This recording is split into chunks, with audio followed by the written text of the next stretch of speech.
nossa satisfação em estarmos voltando aos trabalhos nesse dia de hoje. E aproveitando, senhor presidente, para continuar falando naquilo que mais se fala nesse Brasil conturbado dos últimos anos. O que mais se faz nesses últimos dias são análises das eleições gerais de anteontem em todo o Brasil. E adjetivos proliferam: eleições desconcertantes, surpreendentes, inigualáveis, inéditas, etc. Tudo é verdade. Agora, esta realidade que nós estamos vivendo, senhores senadores e senadoras, tem uma consequência muito lógica, porque o que nós estamos vendo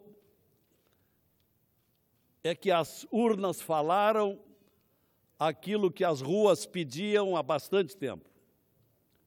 Aliás, o que nós estamos vivendo não é apenas uma fala das urnas.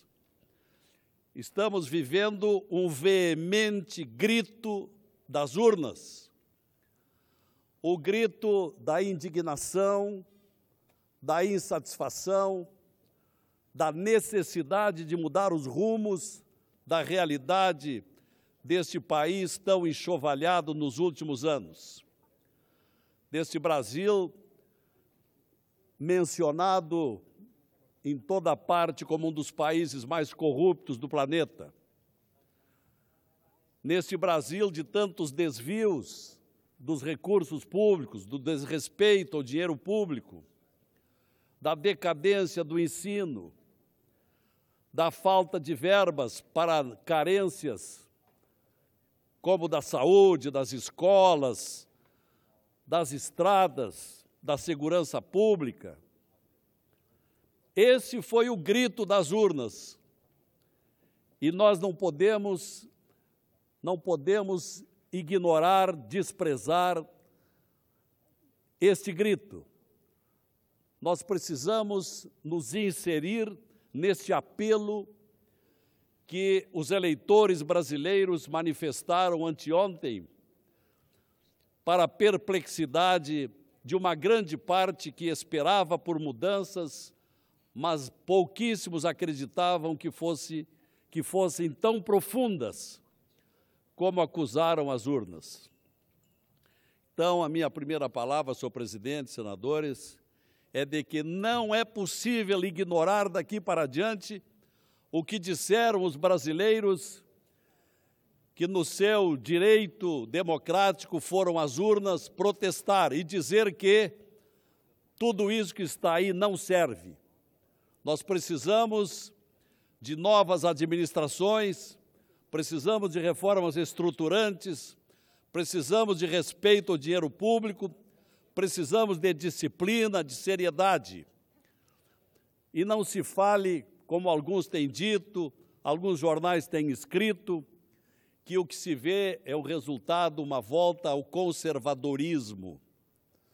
Acho que há aí um erro de interpretação. Desde quando é conservadorismo querer disciplina, transparência, moralidade na política e dos políticos, respeito ao dinheiro público, respeito às famílias? E é o que se pediu nesse pronunciamento das urnas de anteontem. Isto não pode ser traduzido como conservadorismo, mas sim como desejo de mudança e de evolução. Não vou me deter aqui, é claro, em nomes que não retornam, que não são reconduzidos. Muitos deles, pessoas que, se dependessem de nós, não poderiam deixar de voltar. O próprio nosso presidente dos Trabalhos, Valadares, é um homem que, por sua dignidade, por sua correção, precisava continuar aqui. A minha conterrânea Ana Amélia, que fez uma opção que não deu certo, será uma outra pessoa que fará muita falta, pelo talento que sempre demonstrou, pela participação muito ativa nas causas do Brasil defendidas aqui neste parlamento. Também não quero me deter aqui sobre o que se chamou e continua se chamando, para efeito desse verdadeiro tsunami, o efeito Bolsonaro, que tem a ver, sim, tem muito a ver com esses resultados. Porque, vejam bem, não é por acaso que um militar disciplinado é lembrado.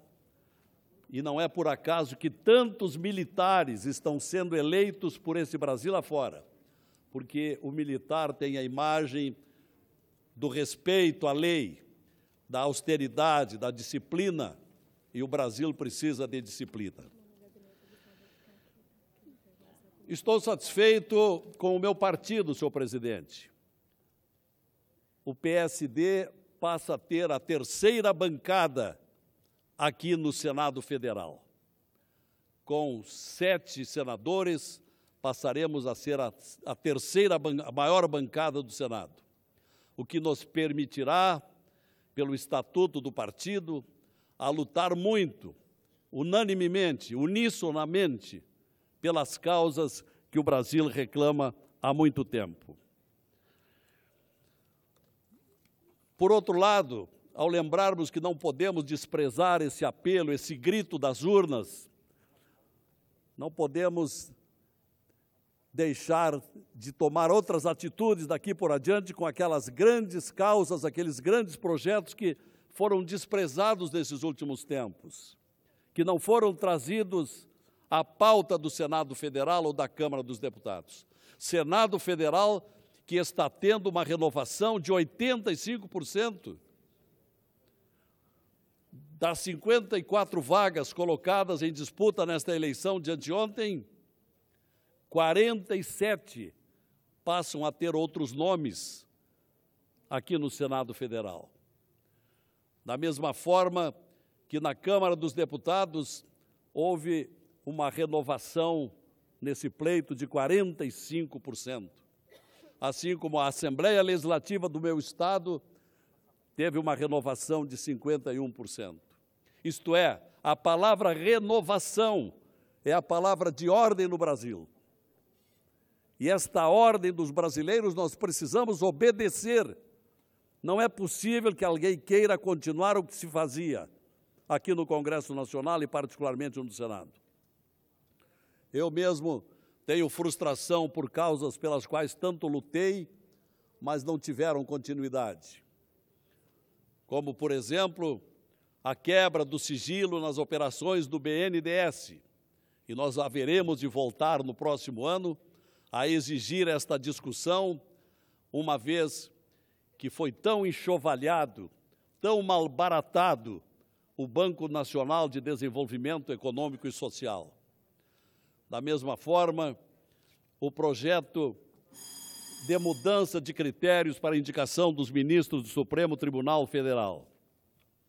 Da mesma forma, nesse Brasil de tanta criminalidade, o projeto de mais rigor na progressão de regime para os presidiários.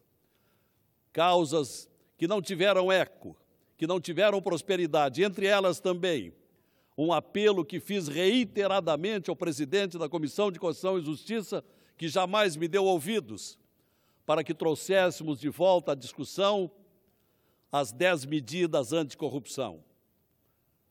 Projeto que continua engavetado num dos armários do Senado Federal.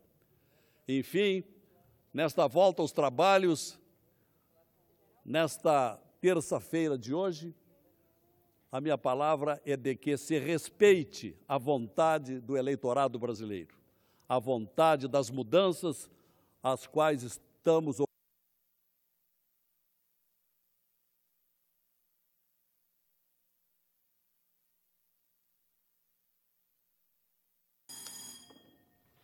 uma palavra final com a concordância de Vossa Excelência, mais um minuto. Eu queria dizer que uma das causas de tantas mudanças e precisa de um devido realce diz respeito, senhor presidente, à Operação Lava Jato. Foi através desta memorável operação que os brasileiros tomaram conhecimento dos desvios, da roubalheira, da malversação. A Lava Jato é consequência, ou a mudança de agora é consequência da Lava Jato.